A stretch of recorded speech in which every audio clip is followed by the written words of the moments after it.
For many years past, there was a war raging between humans and demons. After many battles and much death, a group of heroes finally reached the Demon King's castle to stop it all that night. But on the way, they lost a great many people. Just before they reached the throne hall, an evil demon appeared, attacked them. And at that moment, Siren told Kyle and Warza to continue on and leave him to deal with the demon alone. And indeed, Kyle and Warza continued on their way, but both of them knew that Siren certainly wouldn't come out of this alive. Siren went to confront the demon. They entered the throne hall, and the moment they entered, Kyle was attacked by a wave of dark energy raining down on him from above. He managed to block some of it, but the sheer number was far too great for him. At that moment, Warza threw herself in front of him to protect him and cast a protective shield, but the attack was far too powerful, to the point that it completely obliterated her, and she vanished from the force of the blow. After Warza died, the Demon King finally appeared himself, ready to face the last one standing. Kyle, enraged with immense anger, charged at him without thinking. The Demon King kept firing more and more dark orbs at him, and Kyle barely managed to hide behind a pillar to evade the attack. The moment he saw the effect of the attack, his heart sank into his feet. This attack was called the Erasure, a mummification spell that destroys anything it touches and no one can block it. As long as the Demon King had this magic, Kyle would never be able to get close to him and land a finishing blow. So, he had no choice left but to take a huge risk. Kyle said to himself that if he released all the magical energy in his sword's gem at once, he might be able to finish him. But if he did that, there was a very high chance he would die too. He knew full well he was playing with fire, but there was no other way, and indeed, he opened the sword's energy completely and charged at him with all his might, shattering the Demon King's shield and stabbing him with a fatal blow. But his sword completely shattered, and he suffered very serious injuries. He saved the world, but in return, he lost everyone he had wanted to protect from the beginning. His friends, his family, and his home. Everything was destroyed by the demons, so he felt like he hadn't gained anything. After a few moments, Kyle collapsed from his numerous wounds and was accepting of his death because he had nothing left to live for. But suddenly, the Demon King's magical gem reactivated, and the energy within it began to rise and went out of control. With the Demon King gone, there was no one to control this energy, and if it exploded, it would wipe the entire world off the map. Kyle crawled towards the gem, trying to stop it before it exploded. The moment he touched it, he was covered in a very bright white light. He opened his eyes afterwards to find himself sleeping in his old bed as a child. He was very startled because this was supposed to be impossible. He got off the bed,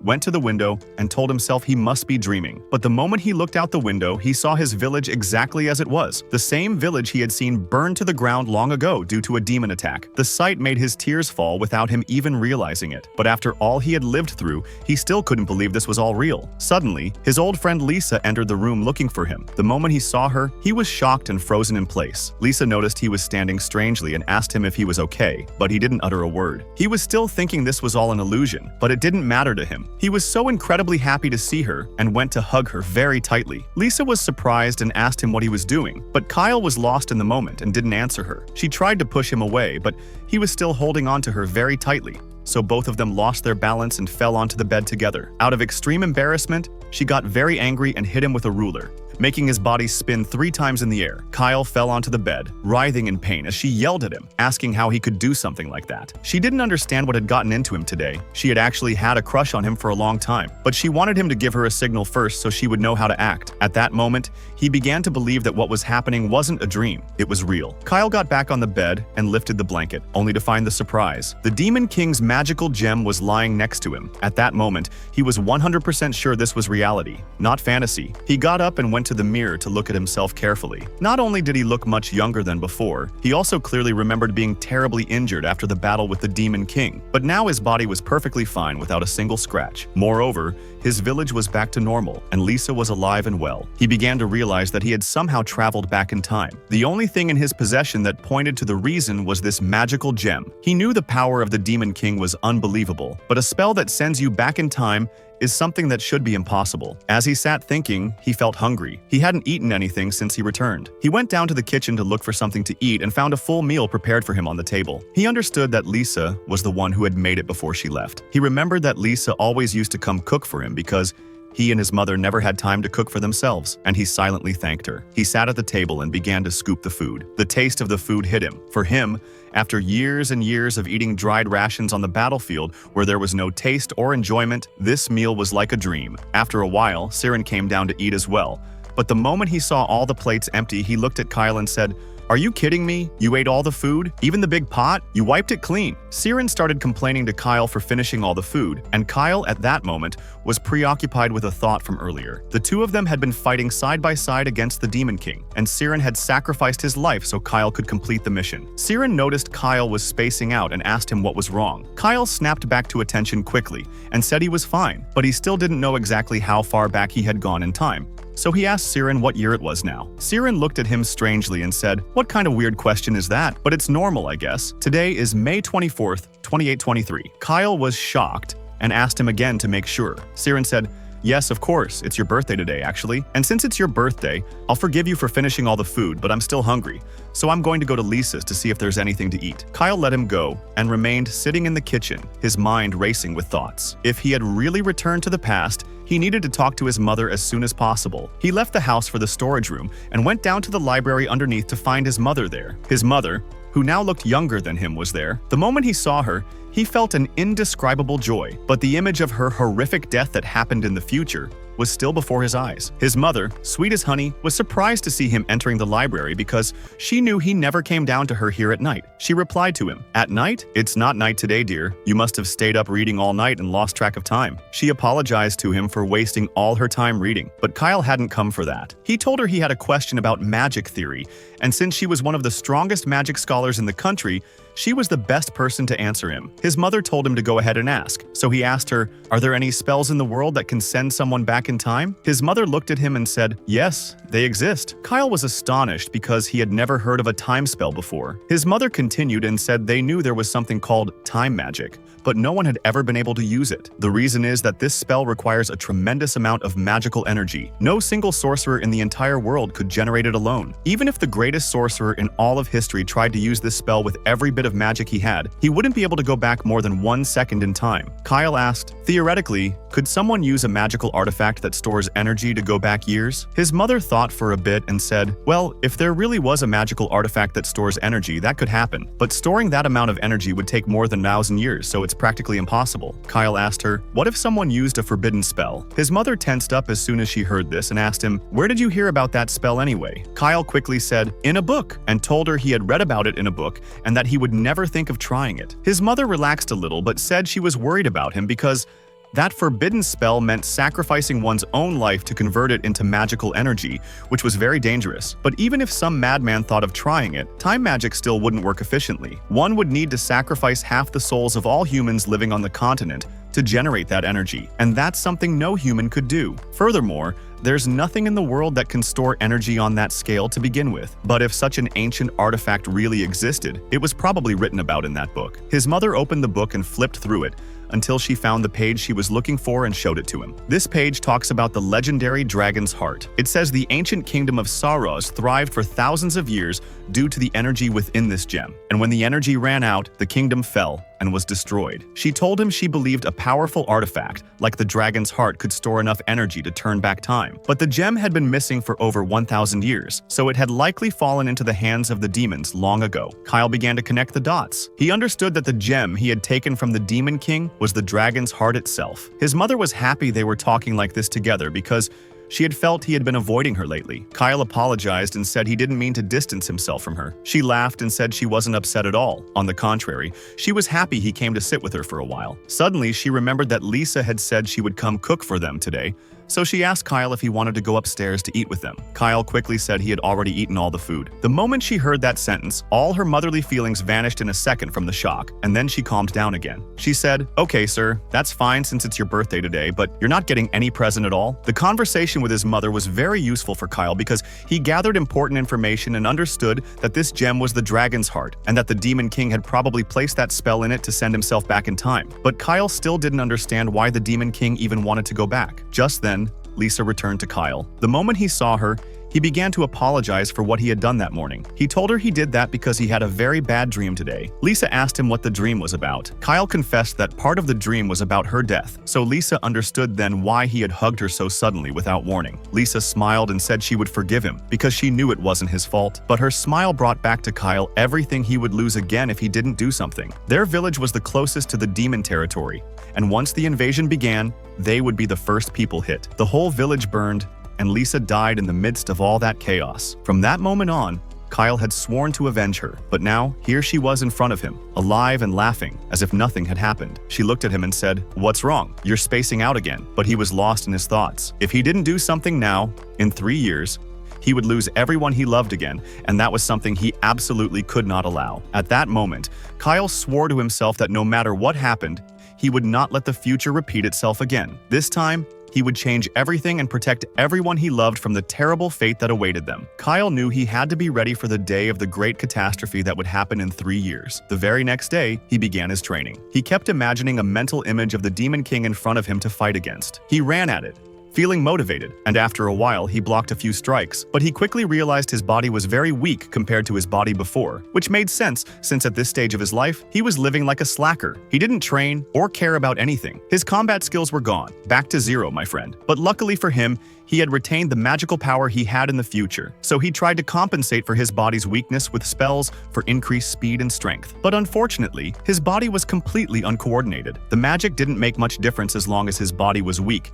and he failed immediately. At that moment, he understood he had a lot of work ahead of him, so his body could withstand that power, and he decided to continue his training no matter what. At the same time, Lisa and Siren were hiding behind a tree, watching him from afar. From their perspective, Kyle was standing there yelling and falling over by himself, so they started making fun of him. Just then, Lily, Siren's mother, appeared and asked them what they were doing there. The two of them told her that Kyle had been training incredibly hard these past few days, which was very strange because just a few days ago he didn't care about training or anything at all. Lily didn't understand what had changed his condition like this, but if she had to guess, she'd say Kyle was doing it for a girl he liked. These words struck Lisa's heart like a knife because Kyle had never confessed anything to her before, so she thought he must love someone else. She grabbed the cooking pot and shook it violently until the food he had eaten came back out. So when he saw what happened, he understood she had overdone it greatly, so she decided to make it up to him and made his favorite meal for lunch. Kyle was very upset with what she had done to him, but forgave her because she apologized. When they gathered around the food, Kyle told them he wanted to ask a strange question. He asked them, "What is the best way to get several kingdoms to move and act together?" Everyone was surprised by this question that had nothing to do with lunch, but his mother thought for a bit and said, "There are several ways. You could win kings to your side or become a major figure like a priest or a national hero. And if all else fails,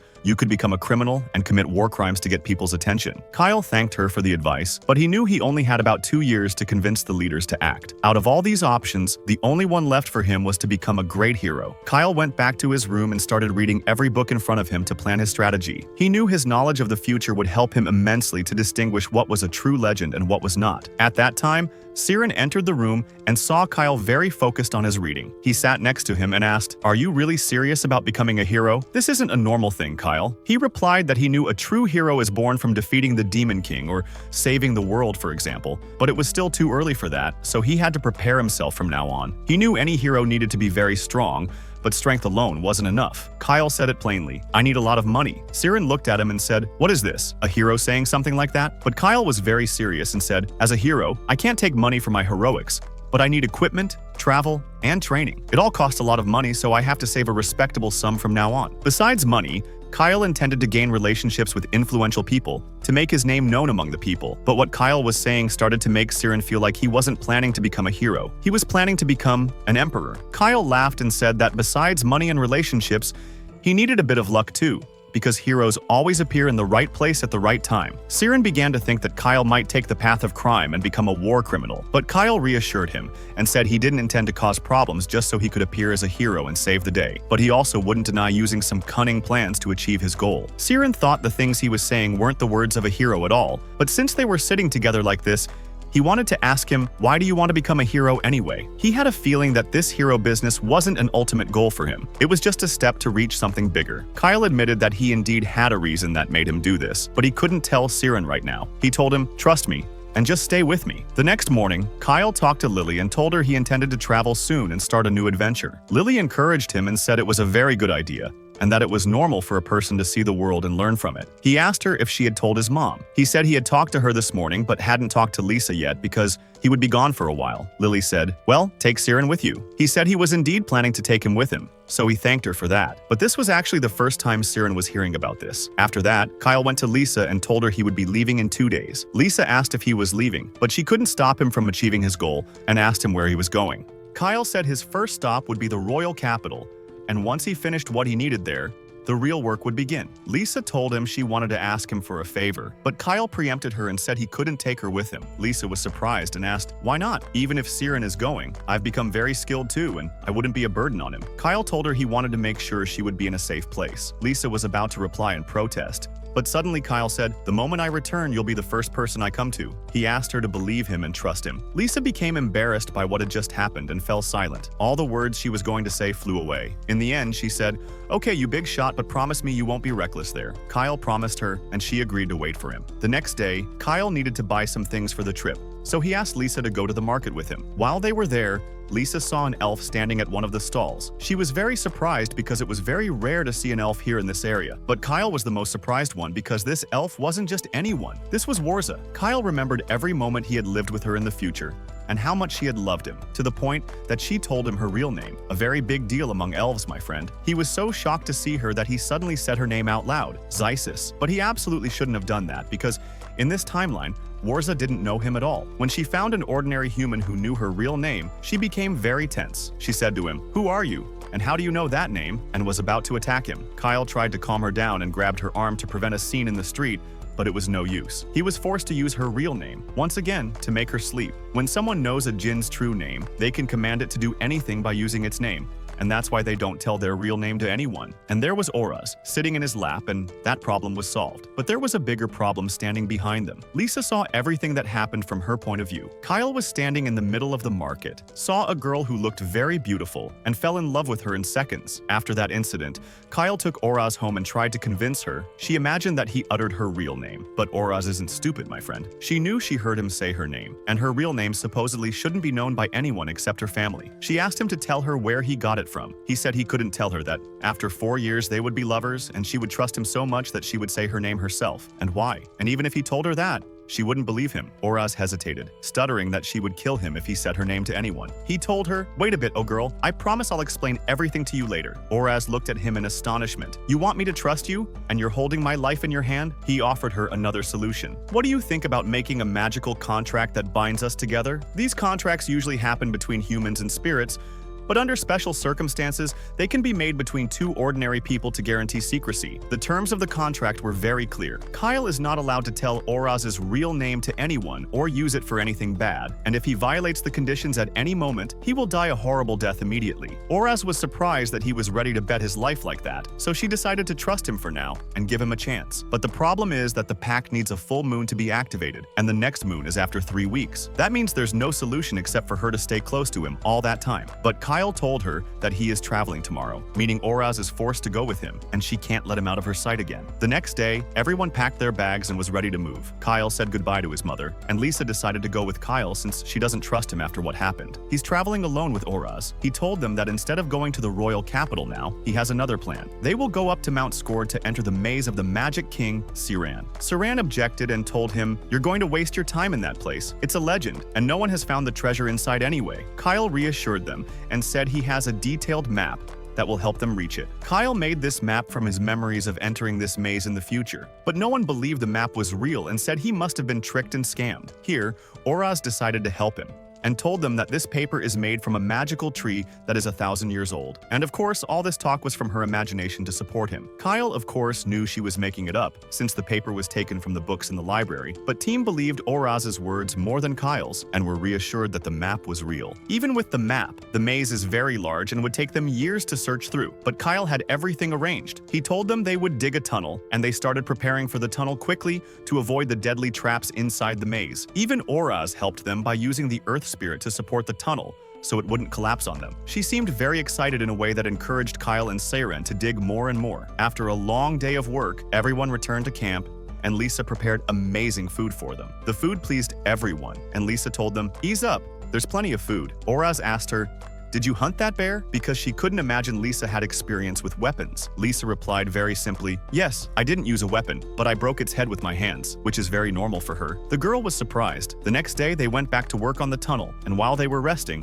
Oraz came and sat with Kyle. and asked him frankly, "Why are you doing this? Why are you so determined to be a hero in this crazy way?" It was a moment where the others had left them alone without asking, and that's because they trust him completely. But she doesn't trust him at all, and was wondering how an ordinary person could endure all this fatigue for no reason. Kyle, throughout the digging period, was wearing rings that multiplied his body's weight 9 times, and despite that, he didn't complain even once. So, does this have something to do with him knowing her real name? But before he could answer her, he finally reached the place he was going to. At that moment, he interrupted her and said, "Go call the others, quickly." As soon as everyone arrived, Kyle kicked the wall and found in front of them a mountain of gold and treasures. Siren was extremely happy and said, "I won't have to work again for the rest of my life," and they started playing in the gold. But Sylphie excused himself and disappeared alone because he knew there was another secret treasure inside this maze that he had to find. He entered a room inside and found in front of him the legendary sword that shared many battles in the future. As soon as he approached it, the spirit of the sword itself appeared in front of him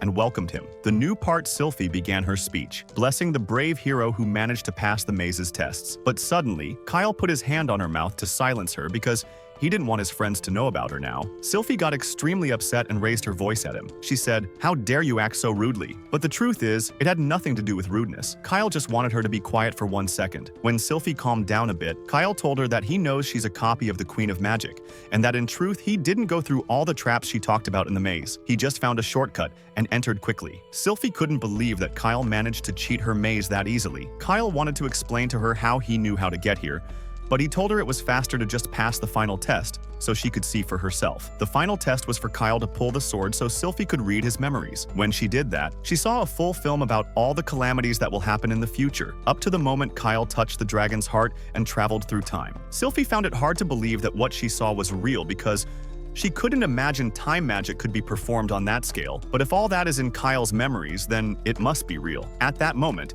his friends noticed that Kyle was missing, so they decided to look for him. But Kyle still hadn't told them anything about this matter, so he told Sylphie to walk with him and act naturally. He grabbed the sword, and when his friends approached, he shouted enthusiastically and said that he found a very smart sword. Then they all introduced themselves to Sylphie, and she was very happy while eating Lisa's biscuits because she hadn't eaten real food for centuries.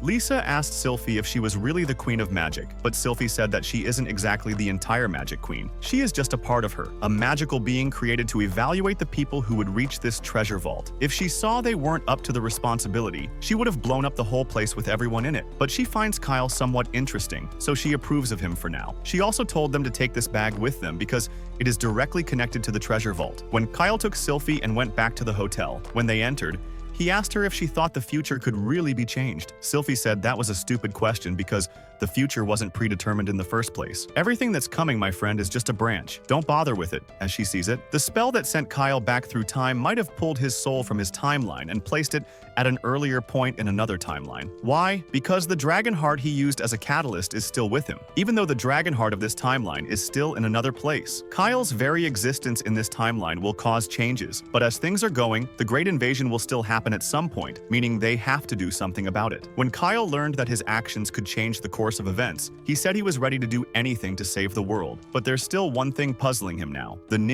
Jin girl. In this world, because of time travel, one is with him, and the other is likely with the demons. But if that's the case, Kyle is wondering why there is only one version of her, the one in front of you now, my friend. Sylphie had a theory about this too. She told him about one of the most dangerous types of forbidden magic, soul merging. In this world, a person's maximum magical power is determined from the moment they are born, and no matter how much they train, they can't change that. But long ago, they discovered that a person's magical power could increase if 2 souls were merged. They conducted experiments on infant children with artificial souls, but the experiment failed miserably, which is why Soul the carriage and left the place. So will they be able to escape from them or not? We will see in the new part, very soon, God willing. Don't forget to like and subscribe, and the most important thing is to send prayers upon the prophet. I'll see you later, my friend, okay?